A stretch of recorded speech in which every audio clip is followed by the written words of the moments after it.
Marre des formatages et injonctions de la société, des fais pas ci, fais comme ça, deviens ce que tu n'es pas. Un jour, j'ai décidé d'incarner ma vraie nature pour vivre libre et heureuse. Moi, c'est Angélique, coach en épanouissement personnel. Mon métier, te transmettre les outils afin que toi aussi tu puisses donner sens à ta vie, une vie épanouie.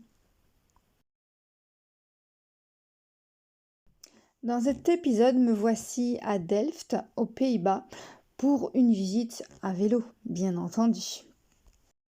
Dans l'épisode précédent, j'étais à Saint-Omer, j'avais commencé un éco-coaching sur la question du bonheur, mais le bonheur par procuration, compensation ou cette recherche de bonheur.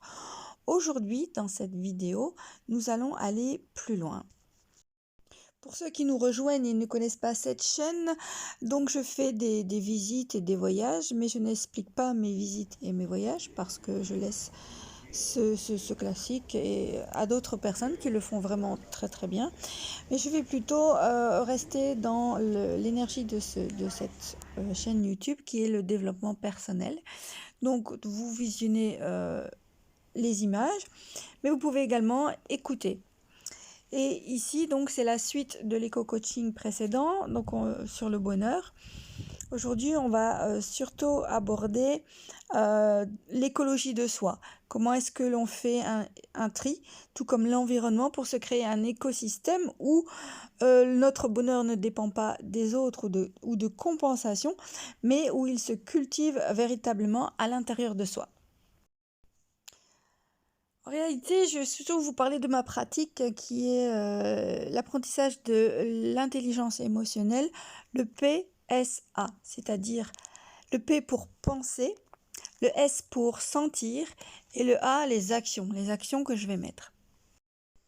Pour beaucoup d'entre nous, il est plus facile de rester dans des systèmes de compensation du bonheur parce que ça permet de se sentir rassuré, sécurisé à très court terme, hein, comme voilà, j'ai un état de stress, je prends une cigarette, voilà, je me sens pas bien, je vais aller faire quelque chose qui va me ressourcer ou je vais aller voir des amis et discuter. Là, je vous parle plutôt de gestion de soi, hein, d'écologie de soi. C'est vraiment, tout comme l'environnement, les tris que je dois faire à l'intérieur de moi, ce qui est pas bon pour moi, mais mes pensées négatives sont-elles de nature à me rendre heureuse ou est-ce qu'elles vont me mettre dans des émotions pas possibles qui, dans mes actions, vont donner comme résultat que justement je vais être figée, je vais pas avancer, je vais avoir peur ou je vais être en réaction sous le coup des émotions, de la colère et que je vais pas agir forcément comme avec beaucoup de sens et de cohérence. Quand on prend conscience de ça, il y a une pacification qui se fait à l'intérieur. On ne dépend pas des autres, de l'environnement, du chaos extérieur, ni de l'instabilité que nous procurent nos émotions. Donc, je disais, par facilité, on choisit la compensation, qui est un plaisir immédiat. C'est la facilité aussi parce qu'en fait, notre cerveau, il est programmé comme ça, à aller vers ce qu'il connaît le mieux. Donc, c'est plus commode, c'est plus rassurant. Il est vrai que l'inconnu fait très peur. Ne pas savoir le résultat à l'avance, c'est manquer de contrôle sur sa vie. Et lâcher cet aspect-là, ça peut être compliqué pour certaines personnes.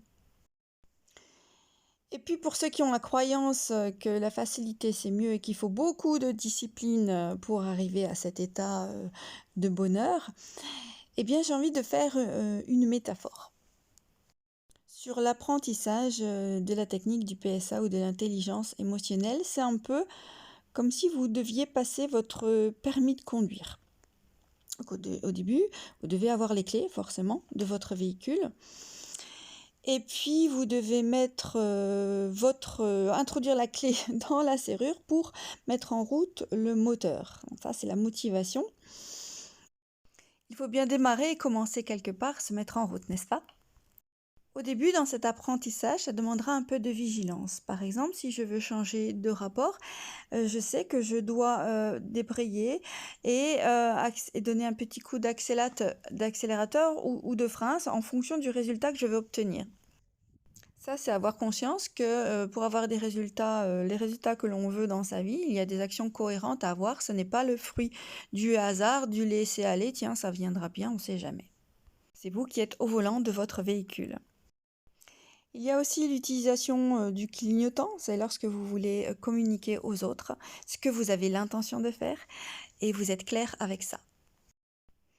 L'utilisation des phares et des essuie-glaces peuvent être très utiles lorsque la météo est instable et qu'on n'y voit plus clair. Eh bien, utiliser des outils qui peuvent clarifier. Il y a une certaine vigilance à avoir sur la route, par exemple sur les priorités de droite. Donc, anticiper le danger, être conscient de ce qu'il peut m'arriver. Honnêtement, maintenant que vous savez conduire votre voiture, est-ce que vous avez l'impression de réfléchir à tous ces paramètres? Je dirais même plus que parfois on a l'impression d'être parti d'un point A à un point B et que c'est la voiture qui a conduit toute seule parce qu'on n'a pas réfléchi à tout ça. C'est devenu un automatisme. Vous voyez, conduire sa voiture, ça ne prend vraiment pas la tête. Eh bien, le développement personnel, les méthodes que je propose, l'intelligence émotionnelle, le PSA, donc avoir de la cohérence entre les pensées, les émotions et les actions, être une personne centrée et alignée. Au début, ça demande un peu de conscience, d'apprentissage et de vigilance, mais en réalité, ensuite, ça devient une seconde nature, comme l'on respire, on n'a plus besoin de réfléchir et on a cette aptitude naturelle au bonheur.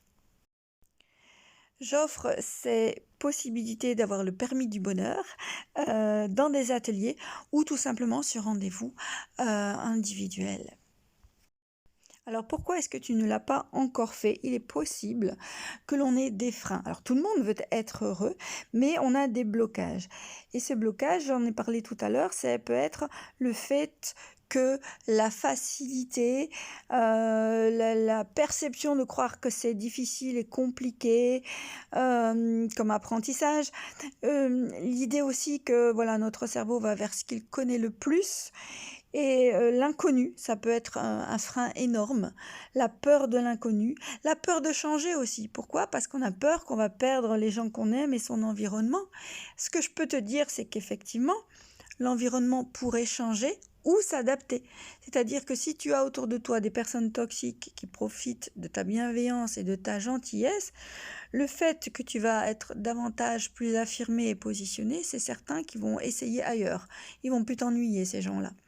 Et puis les autres, ils avaient simplement besoin peut-être que tu t'affirmes et que tu communiques davantage et ils vont être beaucoup plus collaborants avec toi parce que tu vas enfin communiquer ce qui te tient réellement à cœur. Donc ils vont s'adapter et s'adapter non pas parce que tout est sous contrôle, mais parce que il y a plutôt une ouverture, une communication, on est plus en relation avec les autres lorsque on a appris à aller à la connaissance de soi et à s'aimer vraiment. Au gré de mes voyages et de mes balades, je te transmets des conversations et sujets de développement personnel. Si tu ne veux manquer aucune de mes aventures et être notifié, abonne-toi. Likez et partagez un max, il est urgent d'agrandir le cercle des gens épanouis. Et quand on est heureux, ça ne fait de mal à personne.